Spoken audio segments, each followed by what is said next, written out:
Grow rugby, grow rugby, grow rugby, grow rugby, grow rugby, grow rugby, grow rugby, grow rugby. Welcome to another episode of Grow Rugby. My name is Gift Time, and I am here to bring you rugby news and information. We have quite a bit to talk about today, and we're coming off of a great weekend, so we will not hold off any longer. First off, I wanted to start off by giving some recognition to some Southeast regional teams who placed in the top 10 of their leagues this year.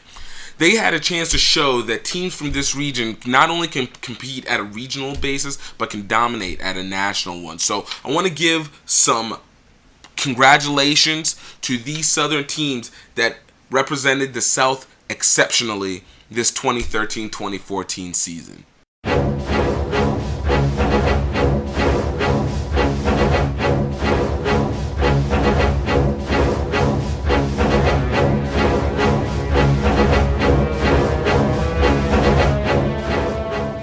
Now, if you weren't aware, the USA Eagles took on Scotland this past weekend. Despite playing in front of a record crowd of 20,001 people and a heat index of 93 degrees, the Eagles were unable to overcome the Scottish as they lost 24-6. Big plays by Scotland's Tim Visser and Stuart Hogg helped set up the Scottish for a dominating win over the United States. In the post-game report, Coach Tolkien and Captain Todd Cleaver held no excuses for the loss. First half of the game, we were too aggressive where we shouldn't have been and got stupid penalties early on. We weren't aggressive where we needed to be, and that was around the fringes of the ruck and off the defensive line. And overall, we didn't do a good enough job holding on to the ball. Yeah, I mean, it was interesting on the scrum call, the calls. I mean, it was one half arm, one penalty, and then a yellow card. It wasn't really policed, I was trying to ask questions with, the flankers coming up and is the ball out there, but he didn't want to hear. So it's just interesting. It was tough, Scotland's captain, Greaux Laidlaw, talked about how they overcame the heat. It was tough. I mean, we're not used to playing in heat like this, but I think it was better when the sun, obviously, it was down before the start of the game, but the ball was incredibly slippy.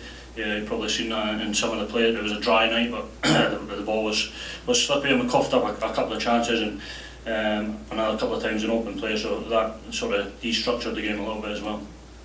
The Eagles will be continuing their summer series against Japan in Los Angeles for June 14th. Hopefully, we can be able to recover ourselves, pick up a win. This weekend wasn't only about USA and Scotland. If you weren't able to make the game or too busy trying to stay out of the heat as long as possible, you might have missed several events that occurred this weekend in conjunction with the USA versus Scotland game. The Elite Club Sevens were taking place at Houston Amateur Sports Park as well. This was a competition of all the best All-Star Sevens teams from around the country. The teams represented were Houston, Dallas, Philadelphia, Boston, Chicago, Washington, D.C., Denver, Columbus, Ohio, San Diego, San Francisco, Salt Lake City, and Seattle. The winner of this competition would join Old Blue of New York in London at the World Club Sevens tournament this summer. But even within the competition, there was more coming out of this than just a possible trip overseas. Rugby's a game that you learn so much with the person next to you, and the opportunity to play with so many players from all over the country and all over the world has made it where I can compete against men my age from other countries, even though I didn't have the opportunity to play as young as they have. A lot of these guys from state to state, we play each other all the time, and the competition, we know each other, so it's never anything different. Bringing these many elite athletes together, one place to play against each other, you learn a lot. It raises your level of play, and without it, competition brings success. And if we don't have the competition, then we won't be successful. This game may not give you the millions, but it's going to take you all over the world. You're going to see parts of the world you've never seen before and wouldn't be able to without the game. It's a weird word to use, but you want to steal everything you can from these players that you might not get to play with on a regular basis, from the coaches whose voices you don't get to hear. You try to absorb as much of culture, the intelligence, the moves, understanding how people see the game. Rugby is a game of of small decisions. It's a game of just the little bitty pieces of puzzle that help you find the 2-on-1. And opportunities like this, you'd be a fool to show up here thinking that you know everything. Seattle would win this tournament, defeating San Diego in the championship 22-14. They will join Old Blue on August 16th and 17th in London to represent for the United States.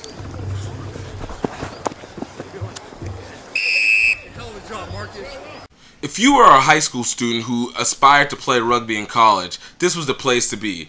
The first college rugby fair, sponsored by USA Rugby and hosted by the Ruggers Edge, took place this weekend. Karen Fong Donahue, founder of the Ruggers Edge, helped present information that both parents and students would need so they can use rugby to help them get into college. Obviously, we've been starting to do more and more of these state-based fairs. So we just did this one obviously in Texas. We did one in Philly in February. I've done a couple in Northern and Southern California. We're doing one in Oregon in 2 weeks. So I think the number one thing I love is, number one, seeing the growth of rugby. So the fact that there's 100 kids playing youth rugby here and already planning ahead. How do I keep playing in college? How do I keep playing for the rest of my life? And we want to keep these guys playing, having fun, doing the things that they love. The fair helped place coaches in a position to present to multiple possible recruits at the same time, while also giving parents an idea of how this sport can ease the process of getting into college. I think it's an important tool and resource for young kids that are looking to go to college or to making the next step up. I think we need to do this often to get the names out. Other than rugby competition, there's not really much public awareness on college opportunities in regards to rugby. So I think this is quite important, and I think we should be having a couple of these things more often, and in different locations as well.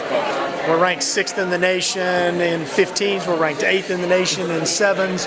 And I'm over here in Houston at the USA-Scotland match talking to 100 high school kids right alongside Life and Lindenwood and OU. And it's crazy. It really is. I think it's pretty cool because you got to come here, you get to see all the colleges, and you get to see which ones you can actually apply for. You get to see obviously you get to play rugby for them, but you get to see if they got the mastery that you want to go to college for. I'd say the conference is great. It's pretty informative. I think she's done a phenomenal job of just getting the message out. I mean, we've been chasing it for a year, maybe 2 years, just sort of looking at things, trying to find information, and have gotten here and really found out some things that were just totally unexpected. A lot about the structures, the teams that were out there, what they're really looking for in order to get you accepted into school and be part of the team. Number one, grades, that's obvious. But the merit portion of it was, I think, something that we didn't have a good grasp of, and so it's good to hear that explanation. You can find more information about the Ruggers Edge at www.theruggersedge.com or on Facebook at facebook.com/ruggersedge. I am seeing more high school players, take it seriously, going to high performance camps, having private coaches, or at least I always encourage them, think about your nutrition. You cannot have McDonald's before your game on Saturday and perform well.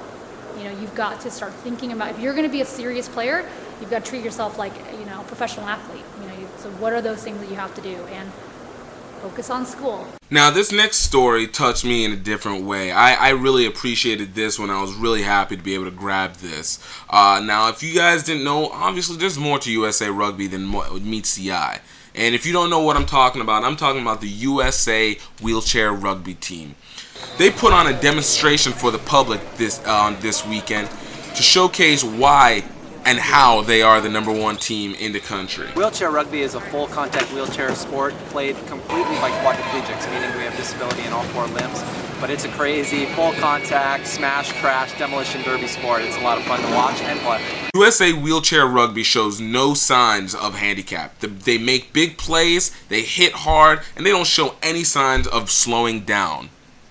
This USA team won the American Championships 3 times in a row and are looking to defend them again. But as any program growing goes, sometimes the price is not always the best. Big obstacle for us, we really struggle with funding. We're the #1 ranked team in the world, and it's really been consistently that for almost the last 15, 16 years. But we struggle. Like, there's a big international tournament in Canada I think it's in like 2 weeks. There's teams from all over the world going to it, and we don't have enough money to go to it. As the #1 team in the world, as the closest neighboring country, we just don't have the money to go to it. The United States Paralympic Committee doesn't really fund us really that well. Their funding, they say, is based on performance, but no team has performed as well as we have. You can keep up with this team and their season on social media. You can find them on Twitter at USAWCH Rugby or Facebook.com/USAWCH Rugby. For our last story of the day, it takes us out to high school rugby again, where the Louisiana Exiles traveled to Houston to take on the Texas All-Stars. This game started off very well for Louisiana Exiles, as an early score in the first half set the Exiles up 5-0. Unfortunately, the game did not maintain that pace, as the Texas All-Stars quickly turned and were able to rack up the points on the Exiles. Come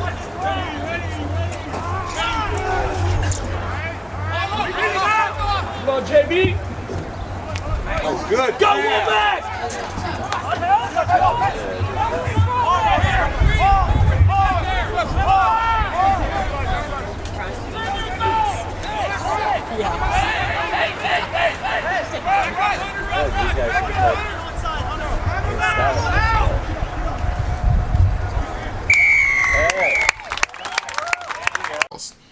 Though this game was played in 4 quarters, so there was no official score to be had, Louisiana Exiles coach David Buckingham felt like there was a lot that was gained out of this game.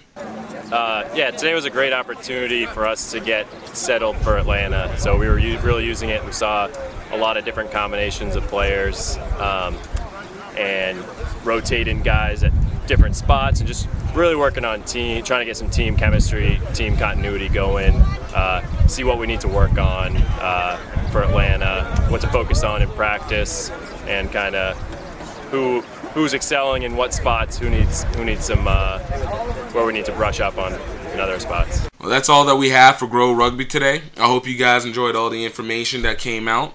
If you guys want up-to-the-minute information from us, you can always follow us on Twitter at GiftTimeRugby, or you can like us on Facebook, facebook.com/GiftTimeRugby.